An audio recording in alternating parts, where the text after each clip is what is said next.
What are the first words that come to mind when you hear the word beauty? I think of flowers or a really pretty painting. I think beauty means being confident and happy. Well, society standards, I guess, like skinny, I guess kind of like tall, big eyes and creases and like a really nice jawline, that kind of stuff. Roses, very beautiful people. I don't know, kind of an aesthetic. Like attractiveness and just like how pretty you look.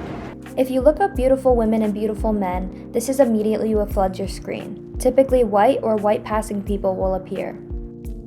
Lack of diversity is a major problem. A Los Angeles Times article highlighted a study taken at UCLA that found in a sample of 167 films, people of color only made up 19.8% of film leads. Leaving minorities out makes those individuals feel like they don't fit society's idea of beauty. And casting directors, producers will come up with whatever excuse they can to not say we're not going to hire a black person. We need to see ourselves on screen. Children deserve to see themselves in the movies they love to watch. We need more Asian, Black, and Hispanic actors to play the lead roles in all genres of film. This factors into beauty standards because people base what they want to look like on stars that they see in lead roles. Research has found that only 4% of women self-identify themselves as beautiful. Among teenagers, 37% felt upset and 31% felt ashamed in relation to their body image. Are you happy with the way you look? Yes. No. I have really bad dysmorphia, so... No. That's a good question. I don't know. That answer changes day to day. I'm okay with it. On a scale from 1 to 10, how attractive do you feel? I don't know. I'd probably feel like a 5. A 6.5 to 7 out of 10. like a 2. 5 or 6, maybe a 6.5 on the days that I try to look my best. 6. If you could change something about the way you look, what would you change? I would say my acne and my height, being a little taller. Wish I had a smaller waist. I wish that, I don't know, when I smile, I feel like it's like non-symmetrical. My eye color. Body type. I guess definitely like my weight. I feel like if I could just eat whatever I want and not gain weight, that'd be nice. Research shows that social media causes 62% of girls to feel insecure or not sure of themselves, and 57% of girls criticize their own looks. An NEDA article states that 40 to 60% of elementary school-aged girls are concerned about their weight. This problem starts at a young age and follows women their whole life. The unfeasible body standards can lead to eating disorders and mental health problems.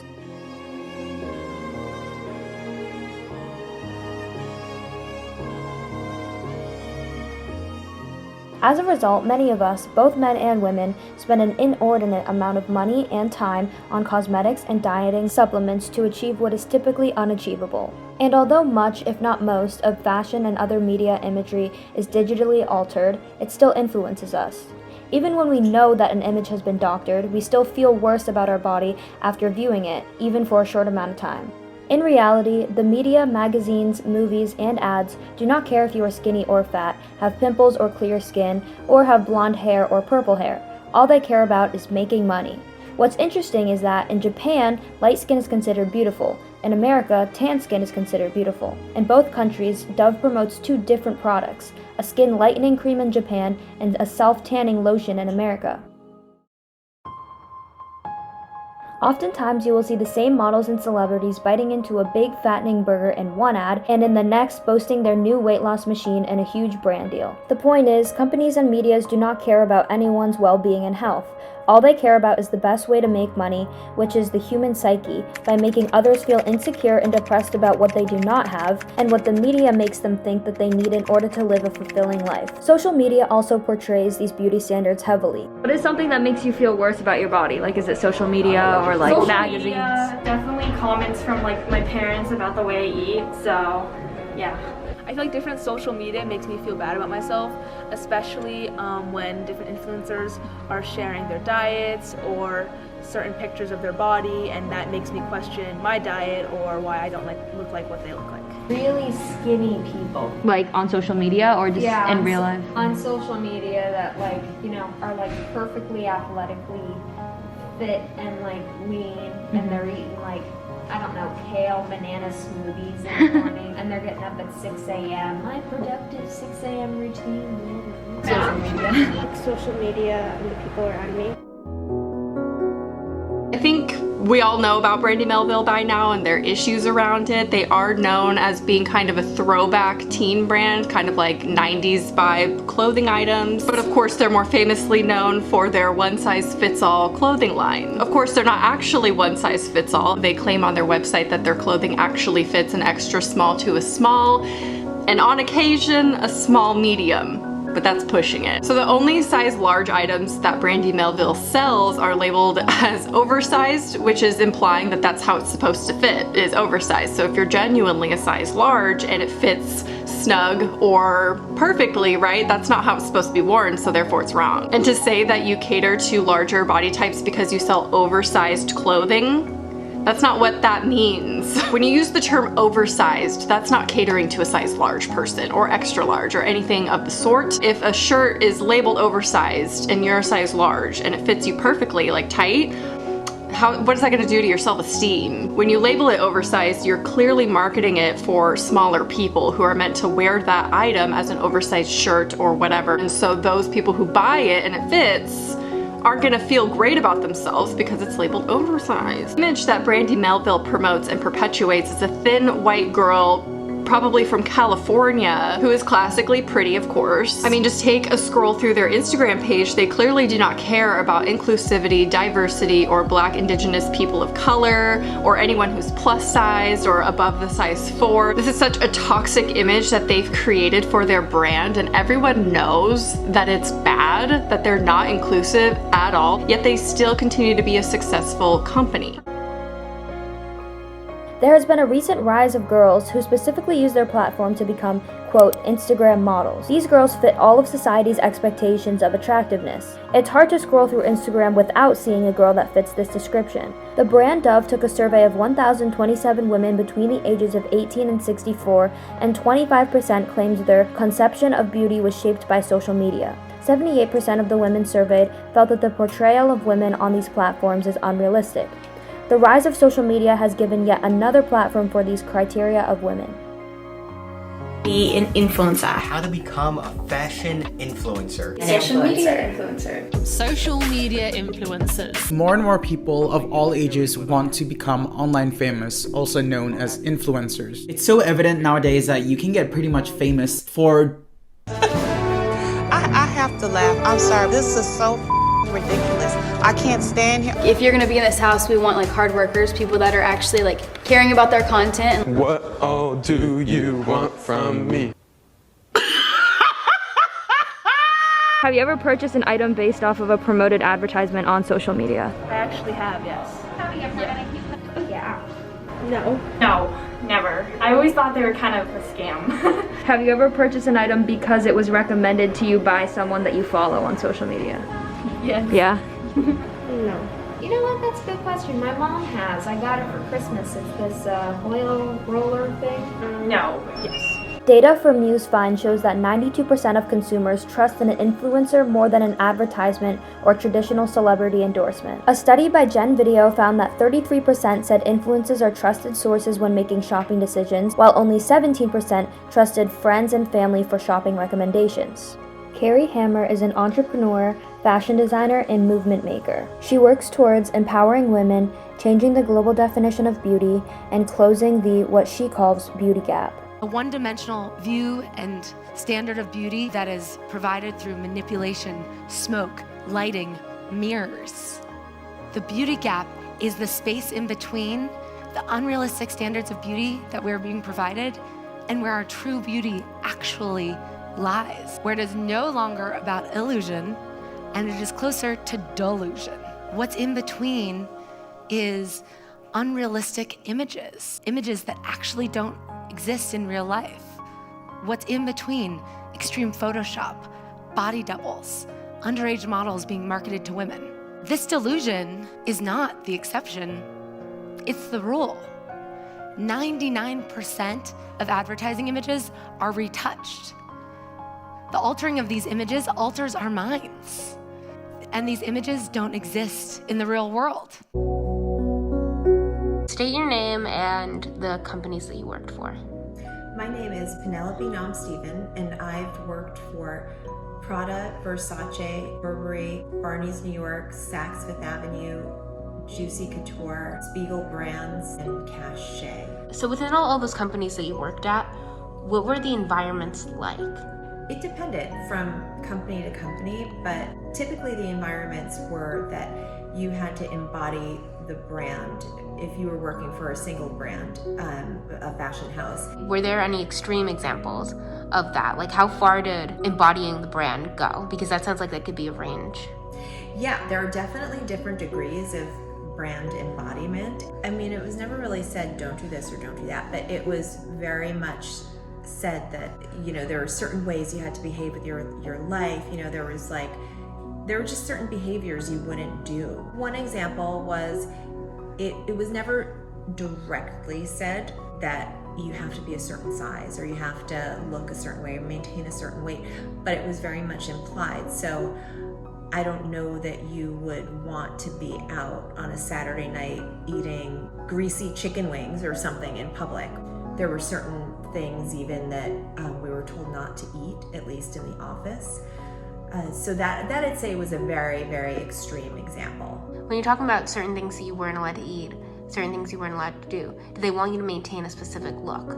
For example, like a weight? So the look was to look on brand. The clothing lounge, at least for me, this was earlier on in my career, it wasn't enough for me to wear this designer brand all day, every day. So we were encouraged to wear other things that looked similar, that could blend with the collection or the current season. So you had to kind of look a certain way all the time. Definitely weight-wise, you had to be a certain way. If you were with us in this particular office and you could see a picture of what we all looked like at that time, we all had a look and you could kind of tell probably who we worked for.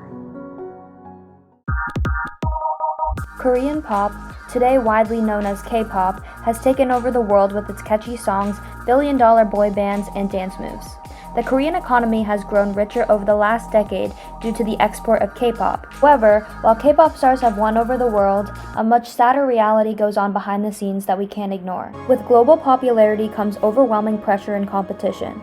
K-pop idols normally join large record companies as trainees, starting as young as 11 years old, receiving training in singing, rapping, dancing, and foreign languages. Korean society often emphasizes unattainable beauty standards. A slim figure, small face and V-shaped jawline, pale skin, double eyelids, flawless skin, and large eyes are often considered must-haves in order to be beautiful. K-pop idols and trainees undergo strict diets that can get to extreme levels. A former member of the girl group Crayon Pop, Wei, stated that they were not allowed to eat midnight snacks or things like candy and chips, so they would have to sneak them in the bathroom and eat them there. 朝何も食べない。昼サラダちょっと食べて、夜食べないみたいな生活をしてて、多分1日に300キロカロリーぐらいしか取ってなかった時、本当に力が出なくて、貧血は起こすし、いや本当に死ぬかと思いましたね。いや本当に死を覚悟しました。なんかK-pop stars are under constant pressure to maintain their weight and appear attractive to their audiences. 열흘 만에 2kg 빠졌어. 저 진짜 그렇게 됐으면 좋겠다. 진짜 많이 빠졌어. 진짜 대박. 되게 많이 빠졌네. 빠질 수밖에 없지. 뭐 물도 못 먹었어요. 아 진짜 열흘 만에 40kg. 진짜 50. 진짜? 저 진짜 너무 힘들었어요. 47.5. 이제 박수. 우리 서로에게 무슨 바람이 불어가지고 거울을 딱 보더니 잘생겨 보이고 싶은 거예요. 나도 좀 이제 외모가 괜찮은 멤버들 순위로 올라가고 싶다 생각했죠. 그래서 나도 살 좀 빼야겠다 해서 빼다 보니까 욕심이 너무 생겨가지고 10일간 한 끼만 제대로.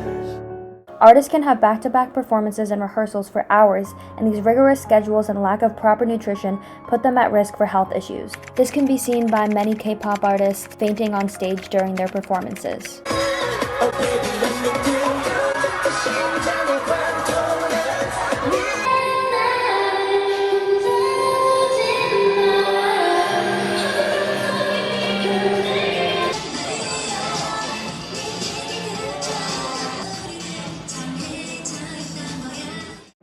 厳しいものはないんじゃないかなって私は思いますね。와 나도 생긴 것도 좀 생기고 노래도 어느 정도 좀 잘하고 춤도 어느 정도 잘 추는데 나도 가수나 해볼까? 라고 생각하시는 분들이 대부분일 거예요. 이 꿈을 꾸지 말아라 이건 아니에요. 그래도 한 번 더 생각을 해봐야 된다.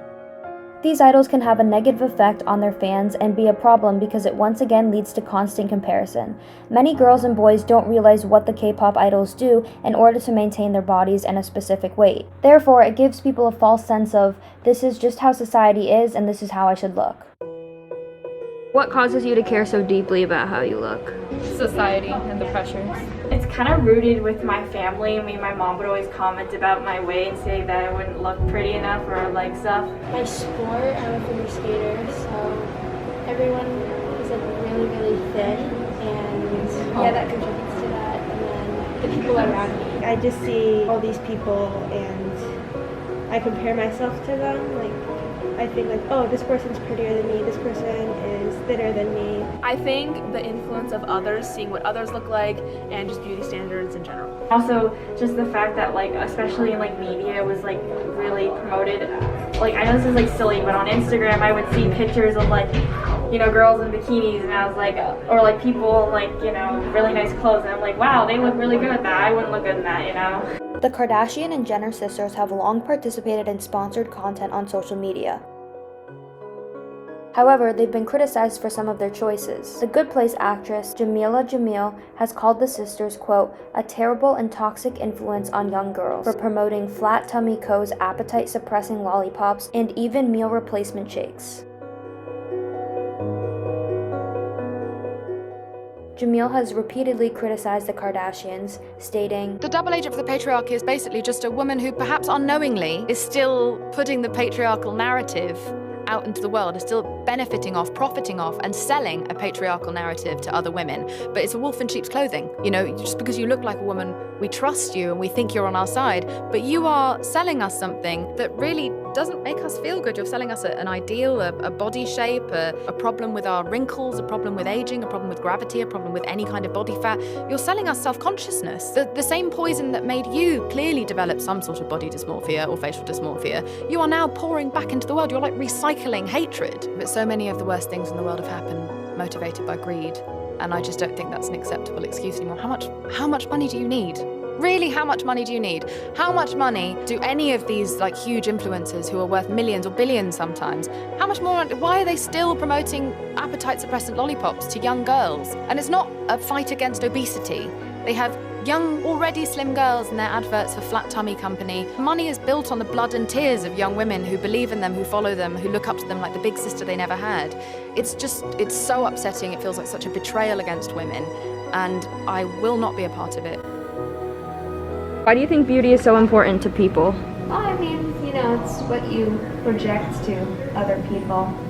It's hard not to. Because society, like, although they're not rules of society, like, people are pressured to fit the standard, so they kind of feel like rules, that you have to look this way, and that you have to be this way, and if you're not, then you're not good enough. How much time on average do you spend on social media? 3 hours.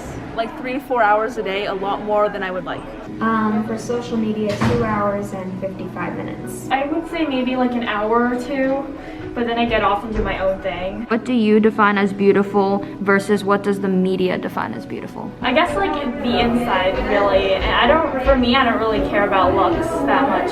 And you think the media cares more about looks? Yes, definitely. I feel like everybody's beautiful in their own way. She agrees with me. The person standing behind the camera agrees. Beauty standards are different wherever you go, but I think that the beauty standards, like whatever they are, you have to meet them. So if you don't meet them, then you're not considered beautiful. I think that beautiful is like a state of being. You can have like physical beauty and like, you know, Kylie Jenner and Audrey Hepburn are unbelievably physically flawless, but I think that beauty is kind of just a state of being and how you look at things. Media doesn't know what beautiful is. Everybody's confused.